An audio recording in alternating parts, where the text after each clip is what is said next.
우리가 오늘 읽은 본문의 말씀 중심으로 해서 왕이 여호와의 말씀을 버렸으므로 라는 제목으로 우리 말씀의 은혜를 함께 나누기를 원합니다.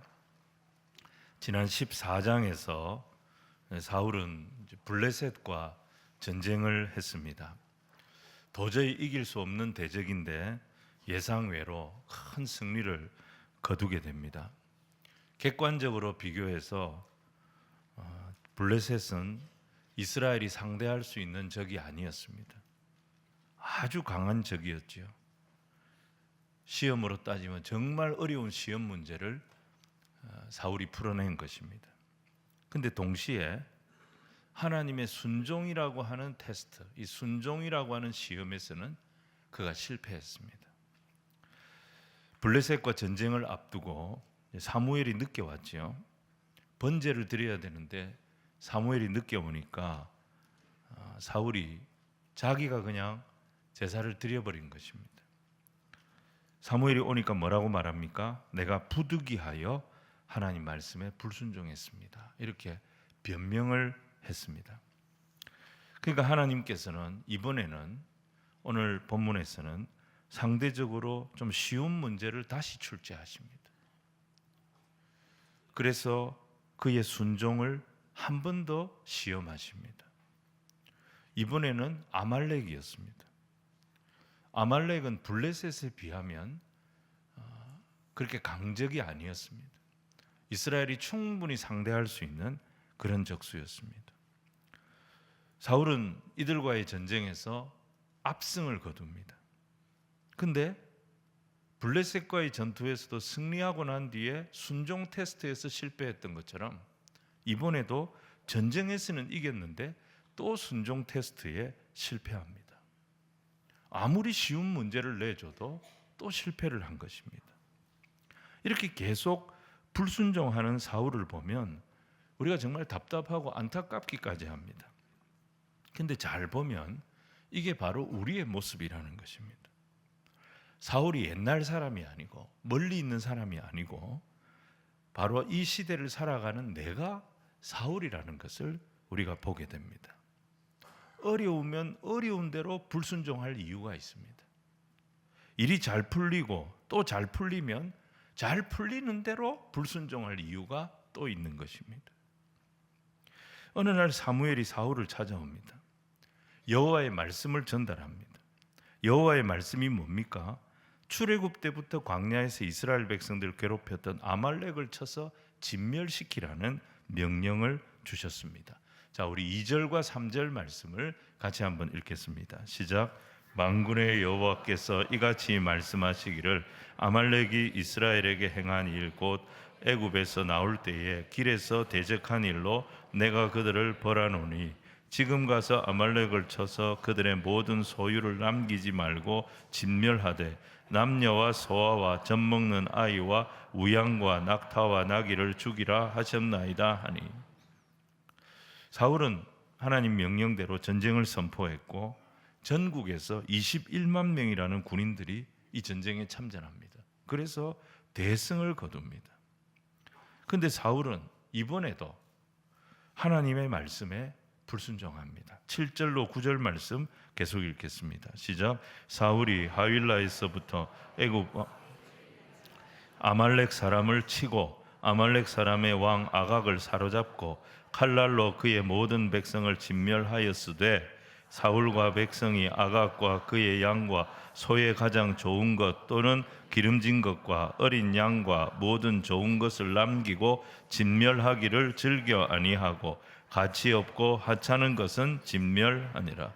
승리는 했습니다. 그리고 겉으로는 순종하는 것처럼 보여요.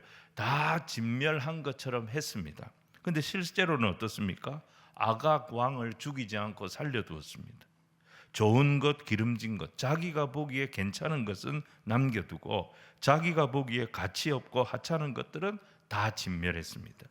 그러니까 사울은 온전한 순종이 아니라 선택적 순종을 한 것입니다. 선택적 순종은 불순종입니다. 사울로서는 이런 말을 할 수 있습니다. 내가 왕인데 왕이 이 정도 융통성도 없나?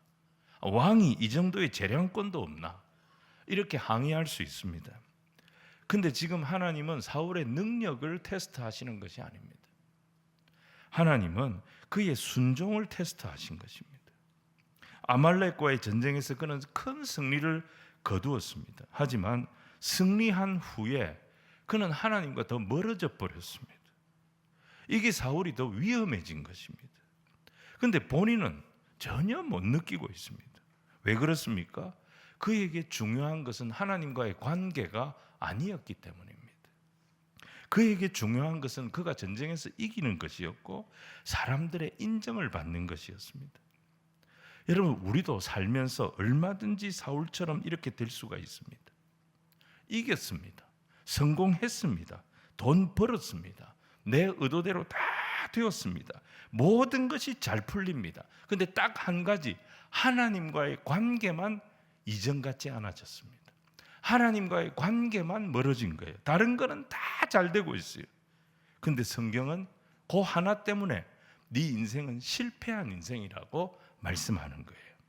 근데 사람들은 이걸 실패라고 생각하지 않습니다. 다 잘 되고 하나님과의 관계만 이전 같지 않다고 그래가지고 애통하는 사람 없습니다.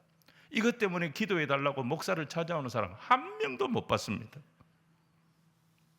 여러분, 오늘 본문의 백성들도 다 사울의 승리를 축하했습니다. 칭찬했습니다. 부러워했습니다. 그런데 중요한 것은 사람의 반응이 아니에요. 일이 잘 되느냐 못 되느냐가 아니에요. 가장 중요한 것은 하나님의 말씀입니다. 자, 10절 11절 말씀을 우리 같이 읽겠습니다. 시작. 여호와의 말씀이 이르시되 내가 사울을 왕으로 세운 것을 후회하노니 그가 돌이켜서 나를 따르지 아니하며 내 명령을 행하지 아니하였음이라. 사무엘이 근심하여 온 밤을 여호와께 부르짖으니라. 여러분, 사무엘서를 통틀어서 하나님께서 후회하셨다, 요 말씀이 딱 두 번 나옵니다. 근데 여러분, 이 두 번이 다 15장 이 본문에서 나옵니다. 10절에 나오고요, 마지막 35절 보시면 거기 한 번 더 나옵니다. 하나님이 강조하신 거예요. 하나님이 사울을 보고 그를 왕으로 세운 것을 하나님 후회하셨다. 이게 망한 인생입니다. 너무너무 두려운 말씀이에요. 진짜 사울의 위기가 온 거예요. 여러분, 사울이 왜 이런 위기에 빠지게 되었는가? 오늘 두 가지를 살펴보면서 우리의 신앙의 반면교사로, 타산지석으로 오늘 이 말씀을 삼을 수 있게 되기를 바랍니다. 오늘 첫 번째는 뭐냐? 자아를 버리지 못하면 위기가 온다는 것입니다. 하나님께서 후회하신다, 이 말씀을 누구한테 하셨냐면 사무엘에게 하셨어요. 내가 사울을 왕으로 세운 거 후회한다. 사무엘은 이 말씀을 듣고 잠을 못 잤습니다. 밤에 잠을 못 자고 근심하면서 밤새도록 기도했습니다. 사울을 불쌍히 여겨주시고 이스라엘을 긍휼히 여겨달라고 이 사무엘은 밤새도록 잠을 못 자고 기도했어요. 그래서 아침 일찍이 사울을 쫓아갔습니다. 그런데 사울이 없어요. 보이지가 않아요. 어디에 갔느냐? 12절 말씀을 같이 읽겠습니다. 시작. 사무엘이 사울을 만나려고 아침에 일찍이 일어났다. 어떤 사람이 사무엘에게 말하여 이르되 사울이 갈멜에 이르러 자기를 위하여 기념비를 세우고 발길을 돌려 길갈로 내려갔다 하는지라. 진짜 웃긴 짓을 하고 있는 거예요. 하나님이 은혜 주시고 지혜 주시고 능력 주시고 하나님께서 도우셔서 승리를 얻은 것인데 사울은 지금 그걸 자기 승리로 만들고 있어요. 자기를 위해서 기념비를 세우고 있어요. 갈멜에 하나 세우고 또 길갈에도 하나 더 세우려고 쫓아간 거예요. 하나님은 지금 사울을 왕으로 세운 것을 후회하고 계시는데 정작 사울은 자기 자랑에 빠져 있어요. 자기 영광에 빠져 있어요. 지 이름 내는 데 빠져 있어요. 정신을 못 차리고 있는 거예요. 그의 승리는 하나님께서 그에게 베푸신 은혜였고 이스라엘을 긍휼히 여기신 결과였습니다. 그런데 그 하나님의 은혜를, 하나님의 긍휼을 자기의 공로로 딱 바꾸는 순간 그 승리는 그에게 위기가 되었던 것입니다.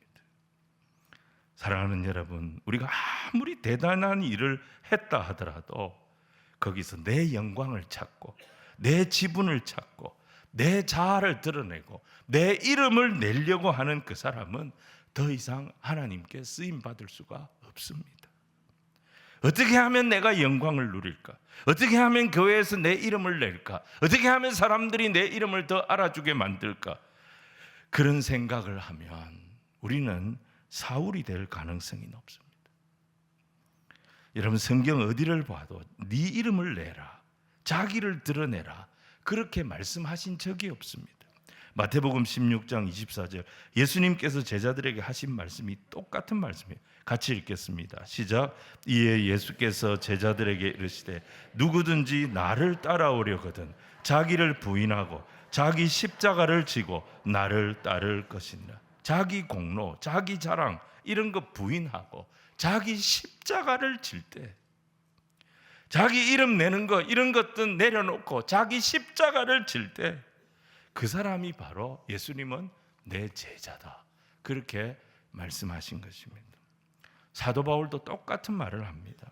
빌립보서 1장 20절 같이 읽읍시다. 시작. 나의 간절한 기대와 소망을 따라 아무 일에든지 부끄러워하지 아니하고 지금도 전과 같이 온전히 담대하여 살든지 죽든지 내 몸에서 그리스도가,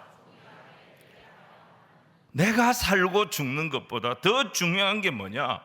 사도 바울은 내 몸에서 나를 통하여 그리스도가 존귀케 되는 이것이 내가 세상을 사는 목적이고 내가 인생을 사는 이유입니다.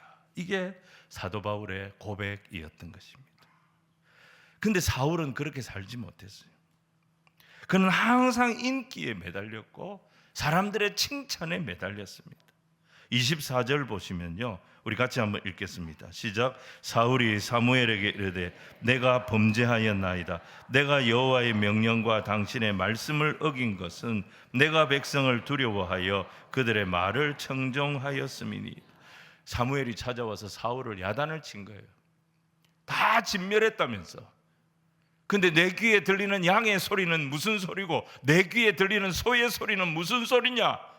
사무엘이 사울을 다그쳤을 때 사울은 이실직고를 합니다.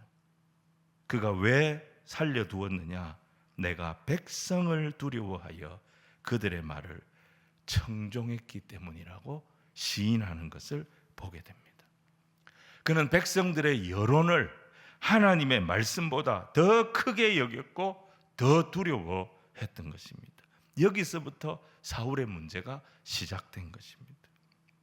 성경은 하나님과 재물을 동시에 섬길 수 없다고 말씀하셨습니다. 동일하게 하나님과 세상의 인기를 같이 누리려고 해서는 안 되는 것입니다. 그래서 우리가 이 땅을 살아갈 때 진짜 조심해야 될 것은 고난이 아닙니다. 시련이 아닙니다. 어려움이 아닙니다. 그건 어떻게든지 극복할 수 있습니다. 그것보다 더 무서운 것이 성공입니다. 형통입니다. 재물입니다. 인기입니다. 이게 더 두려운 것입니다. 사울을 보십시오. 이걸 놓지를 못합니다. 그래서 최후 통첩, 하나님이 너를 버리셨다, 이 말까지 들었는데 30절을 보시면 그가 뭐라고 얘기합니까? 우리 30절 표준 세번역으로 같이 한번 스크린 보시면서 읽겠습니다. 같이 읽읍시다. 시작. 사울이 간청하였다. 그러나 나의 백성 이스라엘과 백성의 장로들 앞에서 제발 나의 체면을 세워주시기 바랍니다. 나와 함께 가셔서 내가 예언자께서 섬기시는 주 하나님께 경배할 수 있도록 하여 주십시오. 겉으로는 하나님을 예배할 수 있게 해달라고 간청하고 있는 것 같지만 실제로는 뭐예요? 내가 백성들 앞에, 장로들 앞에 예배할 때 사무엘 선지가 내 옆을 지켜달라는 거예요. 사무엘 선지가 내 옆을 지켜서 백성들 앞에 왕으로서 나의 체면, 나의 위신을 세워달라고. 지금 죽어가면서도 이 요청을 하고 있는 겁니다. 사울에게 제일 중요한 건 하나님과의 관계가 아니에요. 하나님이 나를 어떻게 평가하시느냐, 그게 아니에요. 죽어가면서도 그에게 중요했던 것은 자기 체면이었어요. 자기 자존심이었어요.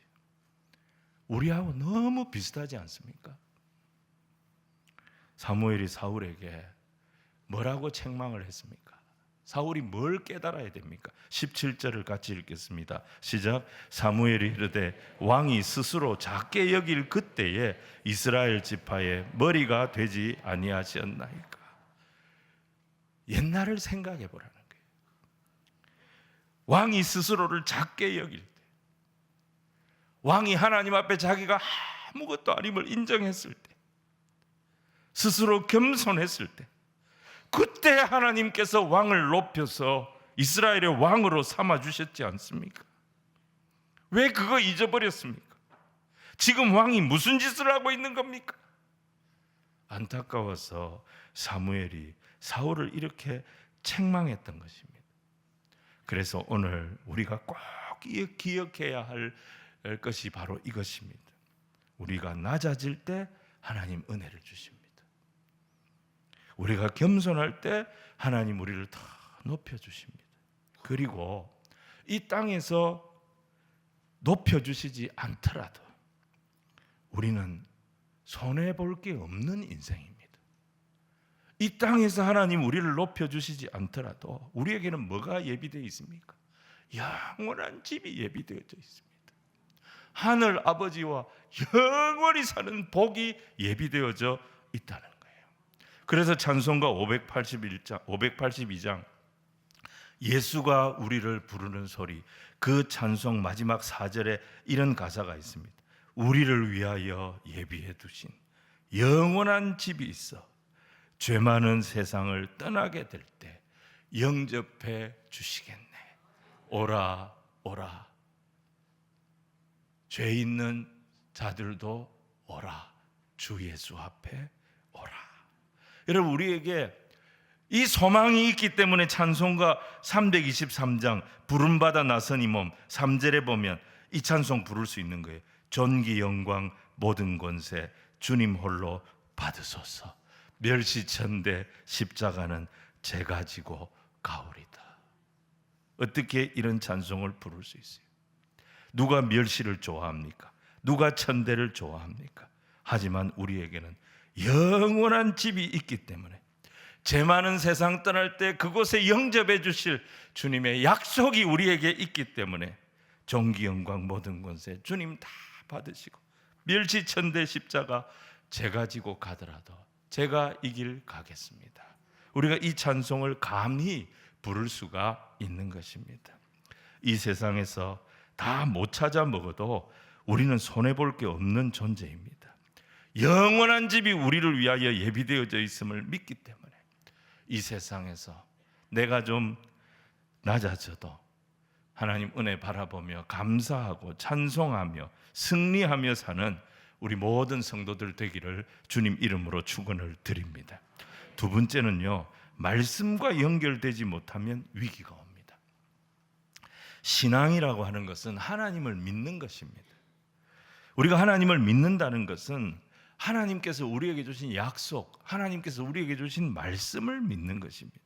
아니, 말씀을 믿지 않는 성도도 있습니까? 근데 여러분 한번 보십시오. 많은 사람들이 하나님의 말씀보다 뭘 더 신뢰하느냐? 내 느낌을 신뢰합니다. 내 감정을 신뢰하면서 그걸 신앙생활 하는 것이라고 착각을 할 때가 많습니다. 내가 기분이 좋으면 은혜 받은 거예요. 내가 기분이 나쁘면 은혜가 없는 거예요. 내 기분이 좋으면 아멘이고 내 기분이 나쁘면 노멘이고. 여러분, 사울의 문제는 그에게 이 말씀이라고 하는 기준이 없었다는 것입니다. 그에게 말씀이 없었다는 증거가 뭐냐? 우리 13절로 15절 말씀을 같이 읽겠습니다. 시작. 사무엘이 사울에게 이른즉 사울이 그에게 이르되 원하건대 당신은 여호와께 복을 받으소서. 내가 여호와의 명령을 행하였나이다 하니 사무엘이 이르되 그러면 내 귀에 들려오는 이 양의 소리와 내게 들리는 소의 소리는 어찌 됨이니까 하니라.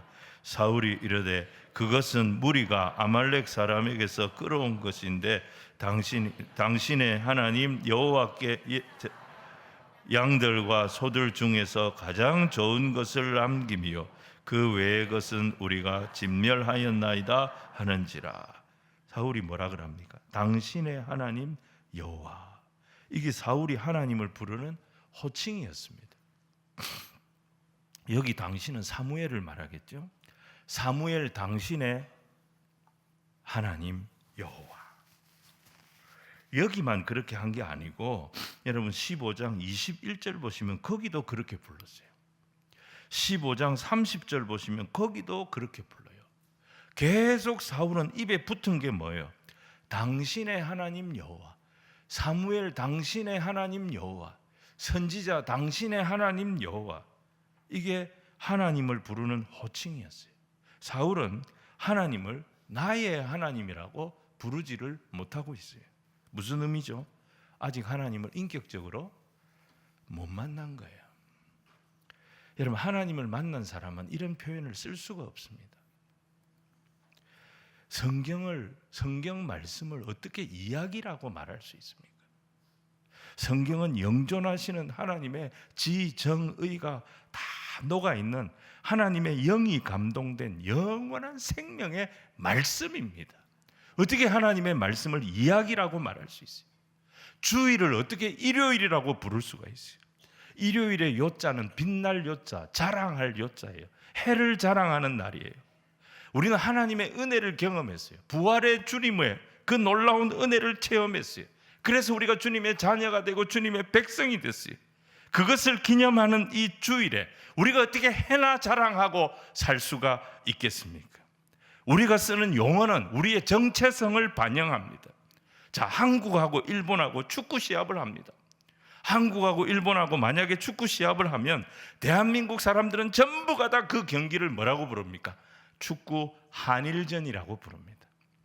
대한민국 사람은 전부 다 한일전이라고 부릅니다. 그런데 우리 중에 어떤 사람이 계속 축구 일한전 이렇게 부르는 사람이 있다면 그 사람은 한국 사람이 아닌 거예요. 그 사람은 일본 사람인 거예요. 용어가 그 사람의 정체성을 나타냅니다. 우리는 다 서로 간에 이 말을 상호 간에 이래 말합니다. 근데 북한 사람들은 호상간에 이렇게 말합니다. 제 이름이 늘 나옵니다. 거기 뭐 어떤 용어를 쓰느냐, 그게 그 사람의 정체성이에요. 하나님을 인격적으로 만난 성도도 마찬가지입니다. 사용하는 언어가 달라집니다. 로마서에서 사도 바울은 2장 16절, 16장 25절 복음을 일컬어서 나의 복음이라는 표현을 씁니다. 바울의 복음이 따로 있는 겁니까? 그렇지 않지요. 사도 바울이 예수님을 인격적으로 만난 뒤에 그가 전하는 복음을 뭐라고 생각했느냐?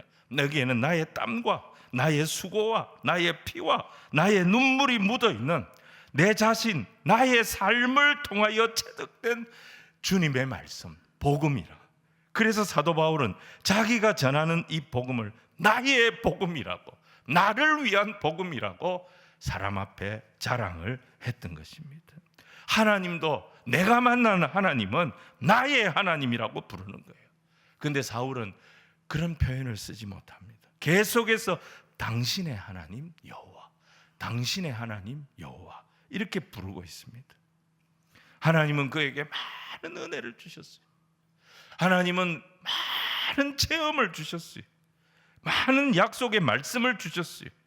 하지만 그는 주님을 인격적으로 만나지 못했기 때문에 계속 살아오면서도, 은혜 속에 살아오면서도 은혜의 구경꾼으로 살아왔던 겁니다. 그의 문제가 뭡니까?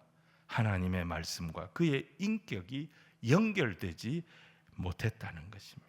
그래서 결국 그는 말씀을 떠나서 불순종의 길을 갔던 것입니다.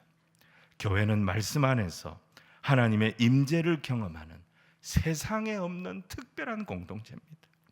성도들이 말씀하시는 하나님을 나의 하나님으로 인격적으로 만나게 되면 성도들의 삶에 능력이 임합니다. 두려움을 이깁니다. 고난을 이겨나갑니다. 감사가 회복이 됩니다. 찬송이 회복이 됩니다. 마귀 사탄이 힘을 잃게 됩니다. 내가 이렇게 살아서 되겠나? 변화가 일어나기 시작합니다. 말씀 속에서 살아계신 주님을 만나고 능력의 주님을 만나게 되기 때문입니다. 누가복음 5장 17절 중풍병자를 고치시는 그 대목을 보면요, 예수께서 가르치실 때에 우리 예수님에게 뭐가 있었느냐? 병을 고치는 주의 능력이 예수님과 함께 했다 그랬습니다. 예수님의 말씀이 심기는 곳에는 주의 능력이 함께 한다는 것입니다. 그래서 중풍병자가 나음을 입었던 것입니다. 근데 사울의 문제는 뭐예요? 말씀이 없었습니다. 말씀과 연결되지 못했기 때문에 아무리 은혜가 부어져도, 아무리 승리가 따라오고 성공이 따라와도 그에게는 순종이 없었던 것입니다. 그는 항상 자기 목표를 따라 움직이는 사람이었어요. 그래서 승리하면 승리할수록 승리가 그에게 독이 되어졌고, 성공하면 성공할수록 하나님과 멀어지는 삶을 살았던 것입니다. 이게 망하는 것이었습니다. 오늘 우리가 명심해야 할 게 뭡니까? 상황이 좋아지는 것이 능사가 아닙니다. 상황은 좋아지는데, 일은 너무너무 잘 풀리는데 하나님과 계속 멀어진다. 지금 내게서 사울의 냄새가 나고 있다는 것을 깨달아야 됩니다. 반면에 고난의 연속이에요. 어려움이 계속 밀려와서 나를 힘들게 합니다. 근데 내 안에 알 수 없는 하나님의 임재를 느낍니다. 말씀이 계속 부어지면서 상황을 이겨나갈 수 있는 힘을 주시고, 기도할 소망을 주시고, 말씀 안에서 기쁨을 주시고, 감사를 느끼게 해주십니다. 주님과 내가 고난 속에서 더 가까워졌습니다. 여러분, 성도에게 이게 진짜 복임을 믿으시기를 바랍니다. 마태복음 13장에 씨 뿌리는 비유가 나옵니다. 20절, 21절 우리 같이 한번 읽겠습니다. 시작. 돌밭에 뿌려졌다는 것은 말씀을 듣고 즉시 기쁨으로 받되 그 속에 뿌리가 없어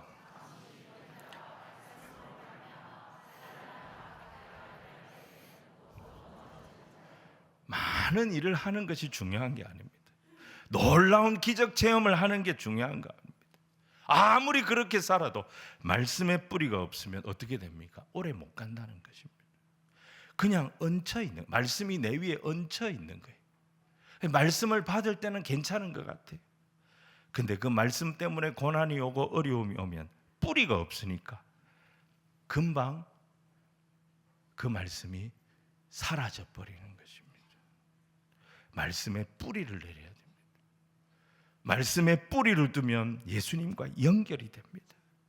그러면 그 말씀 때문에 고난이 와도, 박해가 와도, 어려움이 와도 두렵지가 않습니다. 누가 무슨 말을 해도 다 이겨낼 수가 있습니다. 그러면서 우리의 믿음이 성장하는 것입니다. 교회는 이 생명의 말씀이 있는 곳입니다. 절망 속에서도 생명의 말씀이 내게 임하고 그 말씀에 살아 반응하는 공동체, 바로 교회 공동체인 것입니다. 그래서 오늘 15장의 핵심은 26절입니다. 26절 말씀 읽었지만 우리 같이 한번 읽겠습니다. 시작. 사무엘이 사울에게 이르되 나는 왕과 함께 돌아가지 아니하리니 이는 왕이 여호와의 말씀을 버렸으므로 여호와께서 왕을 버려 이스라엘 왕이 되지 못하게 하셨음이니이다. 우리가 알아야 됩니다. 우리가 하나님 말씀 버리면 하나님 우리를 버립니다. 여러분 보세요. 누가 버린 거예요? 하나님이 우리를 버린 게 아닙니다. 우리가 하나님을 버린 거예요. 뒤집어서 말하면 어떻습니까? 어떤 상황, 어떤 문제, 어떤 어려움 속에도 우리가 하나님 말씀을 딱 붙잡고 있으면 결코 하나님은 우리를 버리지 아니하십니다. 하나님의 능력으로, 하나님의 위로로, 하나님의 소망으로 우리를 끝까지 이끌어 주시는 나의 아버지, 나의 부모가 됨을 믿으시기를 바랍니다. 자, 말씀 정리하겠습니다. 오늘 말씀에 사울의 위기가 어떻게 왔습니까? 그의 자아가 죽지 않았기 때문입니다. 그는 항상 자기 체면 생각했어요. 자기 공로 찾아 먹으려고 그랬어요.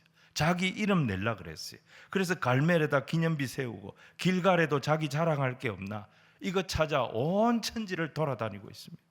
사무엘의 책망을 받으면서도 백성들 앞에 끝까지 무슨 요구합니까? 내 체면 좀 세워달라고. 내 체면 좀 세워달라고. 이 간청을 합니다. 자아가 죽지 않으면 순종할 수가 없습니다. 레위기 2장 보시면 소제가 나오지요. 소제에 드려지는 곡식은 고운 가루가 될 때까지 계속 빻아야 됩니다. 이게 무슨 가루인지, 이 근본이 무엇인지 잘 전혀 알 수 없을 때까지 계속 빻아서 고운 가루로 만들어야 됩니다. 그래야 여호와께 드리는 향기로운 냄새가 되는 것입니다. 자기를 드러내기 원했던 사울은 전쟁에 승리한 것이 도리어 하나님과 멀어지는 길이 됐습니다. 망하는 길이 됐던 것입니다. 또 하나, 사울이 이렇게 위기를 자초하게 된 두 번째 핵심은 그가 말씀과 연결되어 있지 않았기 때문입니다.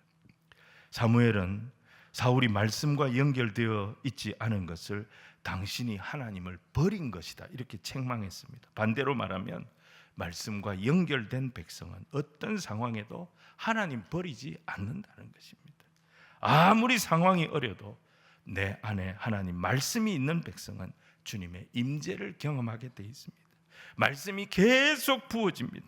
상황을 이겨낼 수 있는 힘이 말씀으로부터 나옵니다. 기도할 소망이 말씀으로부터 나옵니다. 충만한 기쁨이 말씀으로부터 나옵니다. 그러면 고난 속에서도 내가 주님과 더 가까워지게 됩니다. 내가 중요한 게 아니에요. 내 안에 주님이 계시고 주님의 말씀이 나와 함께 하시면 모든 것이 합력하여 선을 이루는 역사가 분명히 일어나게 될 줄로 믿습니다. 여러분, 빛이 없어도라고 하는 찬양이 있거든요. 그 2절 가사에 이런 내용이 있습니다. 나는 없어도 당신이 곁에 계시면 나는 언제나 있습니다. 나는 있어도 당신이 곁에 없으면 나는 언제나 없습니다. 당신이 있으므로 나도 있고 당신의 노래가 머물므로 나는 부를 수 있어요. 주여 꽃처럼 향기 나는 나의 생활이 아니어도 나는 당신이 좋을 수밖에 없어요. 주 예수 나의 당신이여. 여러분, 제가 군생활 할 때요, 저는 사실 신학교를 군대를 안 가고 스트레이트로 공부했거든요. 7년 만에 학교 졸업했습니다. 저하고 같이 입학했던 동기생들은 다 신학대학원 학생 시절에 저는 목사가 돼가지고 군에 입대를 했습니다. 그래서 처음에는 다 동기들은 전도사님인데 나는 목사니까 내가 동기들한테 부러울 게 하나도 없었습니다. 그리고 전방에 가서 사역하는데 아무도 간섭하는 사람도 없지, 내 마음대로 살았습니다. 그냥 한 3, 4년 지나니까 동기들이 목사가 됐어요. 근데 소식이 들려오는데 어떤 동기는 유학 간다는 거예요.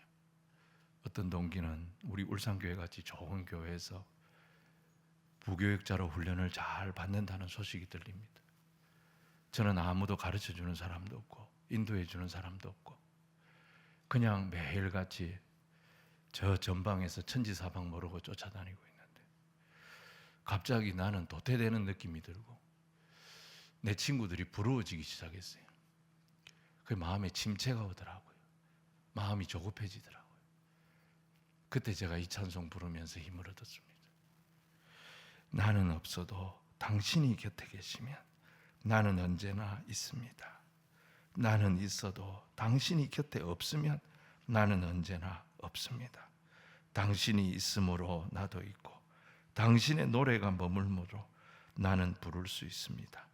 주님, 꽃처럼 향기 나는 그런 화려한 생활은 아니어도 나는 당신이 좋을 수밖에 없습니다.